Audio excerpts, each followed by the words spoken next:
Life is dark, life is pointless. We see no future ahead. At times we can feel like this. Job, in our first reading, felt that everything had crumbled around him.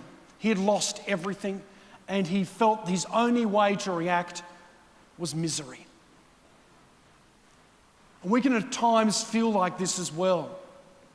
We might have a relationship, a teenager or someone in their 20s or 30s, and the relationship breaks up.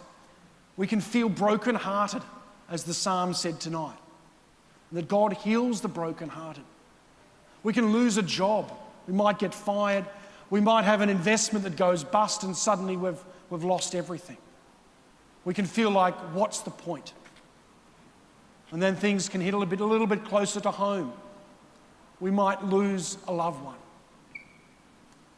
a husband, a wife, a son, a daughter. We might lose our own health, and we might think it's pointless. People feel like this at times. At times this is because of a mental anguish, or sometimes it's because of psychological disorders. But sometimes this just happens as part of life. And we can lose a sense of joy. We can lose a sense of purpose, and sometimes we can get angry. These are the words of Job that we heard tonight. Remember that my life is but a breath, that my eyes will never again see joy. You can feel the anguish of what he's experiencing. And I'm sure all of us at different times, we've experienced some of that. And we can think, what's the point?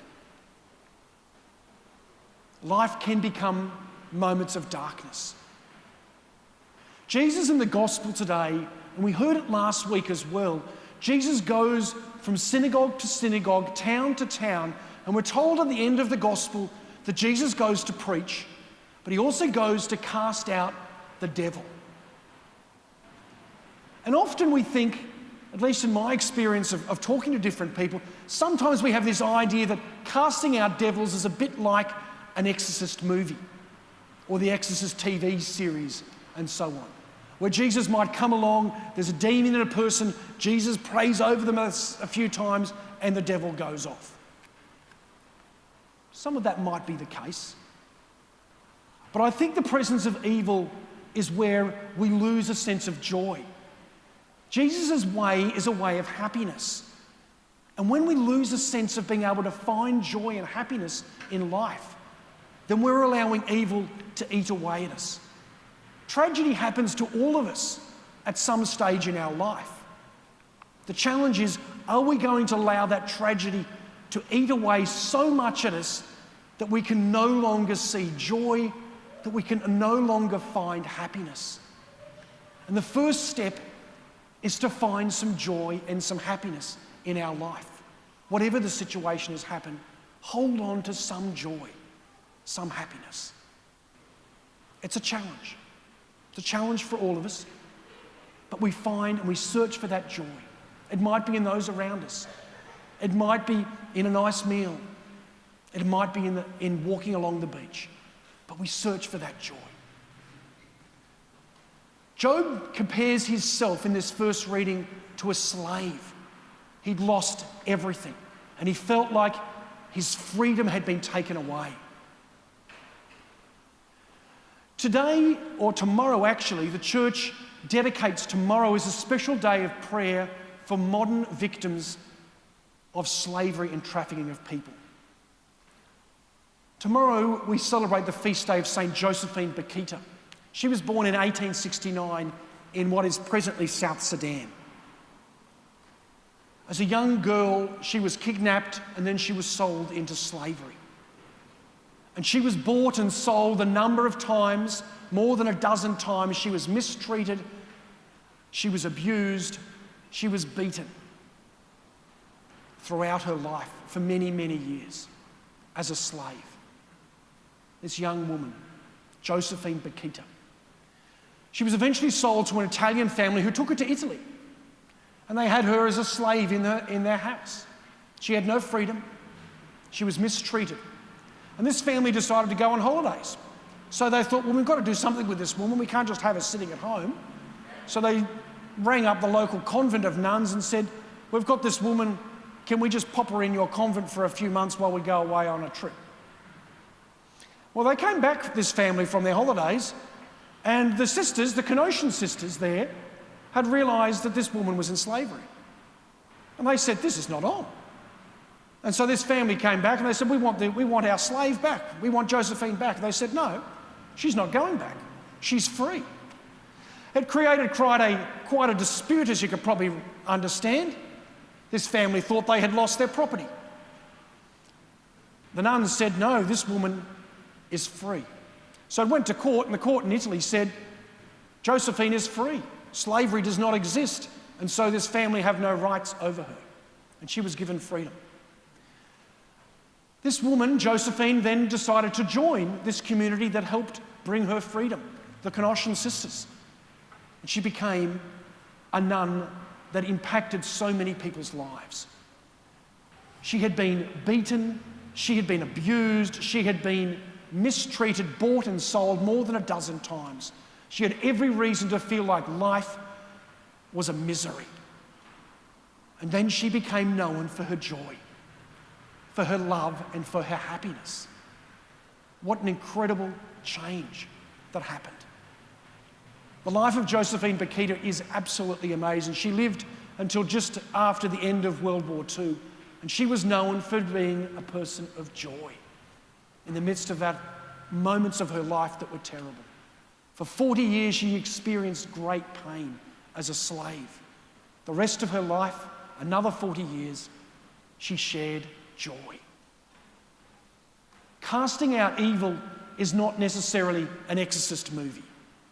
It's finding joy and allowing joy to be the focus of our life, not the darkness.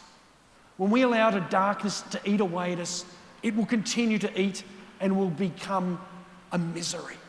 It'll be like what Job said, "My eyes will never again see joy." 3 years ago, I helped organise a trip of Sydney Catholic school teachers to go to the Philippines with Catholic Mission. And we visited a program run by religious sisters in the Philippines in a place called Cebu City. You might have heard of Cebu. And the sisters there have rescued and have continued to rescue young girls who have been sold into slavery today. I met about a dozen of these young girls with this program the sisters were running, some as young as 10, where families unfortunately had thought, well, we might be able to get ahead, we might be able to buy a house if we sell one of our 6-year-old daughters into all sorts of terrible things. This is happening in our world today. The story of Josephine Bakhita, unfortunately, is not a unique story. Slavery has happened right throughout history. There were slaves at the time of Job. We hear it in the first reading. There were slaves at the time of Jesus. There were slaves at the time of St. Paul. He considered himself a bit like a slave. He gave up his freedom, he said, so I can preach the gospel. That's what he said. Unfortunately, throughout our world today, there are about 40 million people who are in slavery every single day. And you can say, well, what's that to us? What can we do? There's a few things we can do. First of all, we need to know that there's a problem. The UN have Sustainable Development Goals. You might have heard of them. One of the Sustainable Development Goals is in relation to our environment. And a lot of efforts have been made across the world about the environment. One of those other Sustainable Development Goals is in relation to the trafficking of people and modern slavery. So we need to know about this. Then we need to pray. Pray for people like Josephine Bakhita, who might be in slavery today. It might be in a place like South Sudan. It could be in a place like Bangladesh or parts of China or other parts of the world. Pray for those people today. They might be experiencing misery far more than what we are experiencing in our life today. So pray for them. And do what you can to promote efforts to eliminate slavery. You can go down the street and you can buy a bargain. You can think, oh, I can get a nice bargain. Isn't this great? Or you might actually want to ask yourself, why am I able to get this thing so cheap? And part of the Sustainable Development Goals in relation to slavery is for governments and for big companies and then eventually for individuals to be aware of where we get our products from. There is a supply chain that happens that brings the products to us. And unfortunately, there are many products that we might buy on our shelves, even here in Cronulla, that could be tainted with slavery somewhere along that supply chain.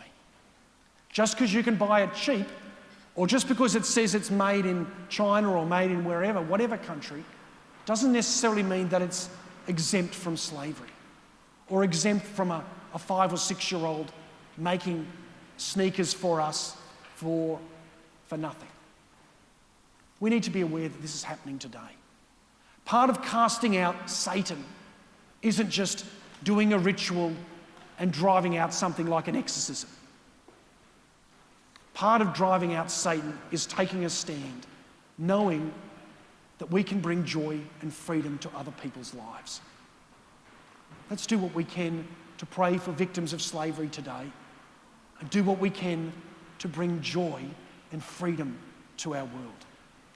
That's the way of Jesus Christ. And that's the way of St. Josephine Bakhita. Let's pray for her intercession today, and let us be inspired by her life to not be people of darkness and misery, but people of joy, freedom, and happiness.